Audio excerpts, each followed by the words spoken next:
Well, first, let me say that I'm very happy about the developments of ASEAN plus 3, especially ASEAN plus Japan.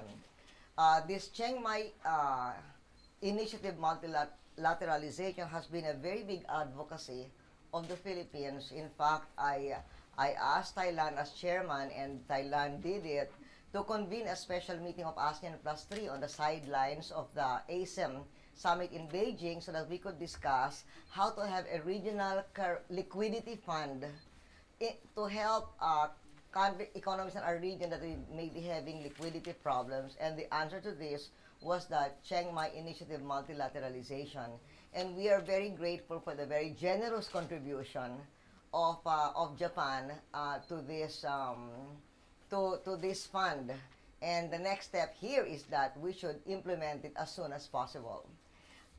Secondly, I think I agree with the Asian Monetary Fund, but what seems to be emerging now more ahead of a monetary fund itself is the Asian bond market.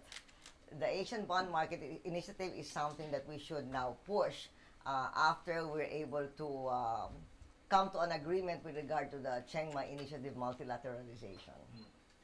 Oh, as far as I'm concerned, I am in favor of that because I am even in favor of a pan-Asian economic community that would cover not only the East Asia Summit, but other parts of Asia like the Middle East, Central Asia, South Asia, and Oceania, because Asia is the world's most populous region. It has the largest reserves of foreign exchange.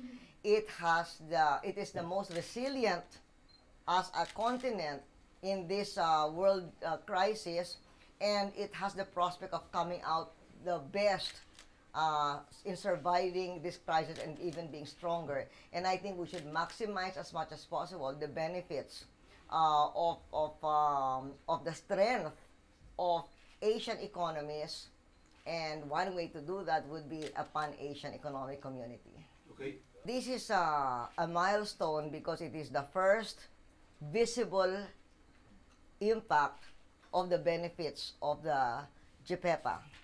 And so we're very glad that we have already our 283 nurse candidates and caregiver candidates taking up Japanese language courses.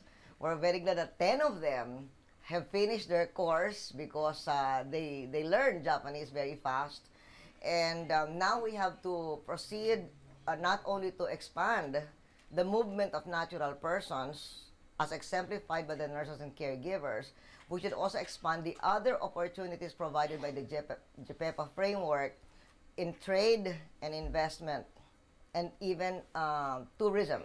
So in trade, we've come here, in fact, to provide, to have our businessmen who are producing and trading the products that are beneficiaries of JPEPA come to Japan to meet the possible trading partners here. Because while JPEPA provides the framework, it is the private sector that does the actual trading. And then secondly, as far as investment flows are concerned, there is ease of doing investment now from Japan to the Philippines, but we want to make sure that the Japanese corporations take advantage of that. And I was very fortunate to be able to meet the leaders of many top Japanese corporations, and I am happy that they see the Philippines as a good place in which to invest, because in fact they have given me some of their some firm and some tentative and some new investment plans. But the long and short of it is that there are investment plans, and we want to make sure that those plans become reality. And then also, we want official development assistance to assist in the full and efficient implementation of JPEPA. Speaking of trade, for instance, we would like to see some technical assistance to make our products, which are beneficiaries of the JPEPA, more competitive in the Japanese market. For instance, we have Japan. There'll be more fruits and other agricultural products coming to Japan. We want to make sure that they will be able to easily comply with the very strict sanitary and phytosanitary standards of Japan. So we hope that the ODA can help us to do that. For our crabs and sea tuna and so on, we would like to see assistance also for our farmers and for our fisher folk, that they also will become more productive so that those products will be more competitive in the Japanese market. And as far as Japanese investments are concerned, they have certain needs for infrastructure. So we would like urban infrastructure, transport infrastructure, energy. We would like to see also ODA moving in that direction so that we can have the infrastructure that will make our country even more competitive for investment. So these are the ways by which we want JPEPA to move forward. That all aspects of the relationship now, economic relationship between Japan and the Philippines, should now be geared towards a full and effective implementation of the JPEPA for the benefit of both our countries. Well, I will stay focused on, as you know, Paul, I've always focused on the economy, on job creation, and of course on economic and political stability. And looking over what has happened over the last 9 years, I would say that the Philippines today is very different from the Philippines that I inherited 9 years ago. For instance, our country is stronger and able to withstand the global economic shocks better now than we did in 1997, in the 1997 crisis.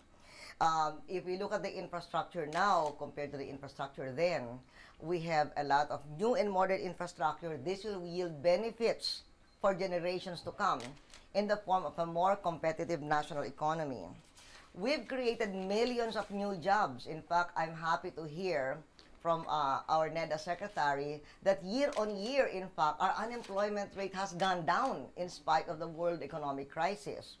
And not only millions of jobs, we created more than 1 million jobs over this past year. But not only jobs for the millions, but also we have provided access to health care and education to millions who did not have access to that before. All the while, we're staying focused on fiscal responsibility. Our debt, we're paying our debts and working to balance the budget in the long term. As far as security is concerned, whatever we may say about where we are now in the Mindanao peace process, we are working towards all-out peace, both sides. And that is quite a contrast from the all-out war that I inherited 9 years ago. Yes. Well, as you know, this is all under the provision of movement of natural persons. And there are now ongoing talks between the two sides on how to expand this. But what I can say is that I believe that after nurses and caregivers, soon we will be able to have English teachers and information technology workers from the Philippines coming to Japan. Well, we're speaking here about ASEAN. So we have the ASEAN Plus free trade agreements. Yes. So that is the main vehicle. But what I'm very happy about with the Japan agreement is that it is a comprehensive economic partnership agreement. It doesn't only cover trade in goods and services, it also covers movement of natural persons. So I believe that we are very advanced in our cooperation with Japan, even more than the other countries in the +3. Well, we're not out to scrap elections. What I have always said, and it was part of my campaign platform in 2004, is that the political system needs to be reformed. Now, how specifically to reform that is something that I will rely on my allies for, and ultimately on the people of the Philippines. Oh, they have had an unwavering commitment to the development of Mindanao, an unwavering commitment to support our peace process. As you know, Japan has actually, it turns out, 3 members of the international monitoring team in the Philippines. 2 are in Mindanao and 1 is based in the Japanese embassy. And so they continue to do that. And they have helped so much in infrastructure development projects to bring economic development to that part, and to enable us to conduct our other efforts to promote peace, including interfaith dialogue. I don't want to talk politics. I don't want to talk about elections. But what I can say is that we have a vision. We would like the Philippines to be on the verge of first world in 20 years.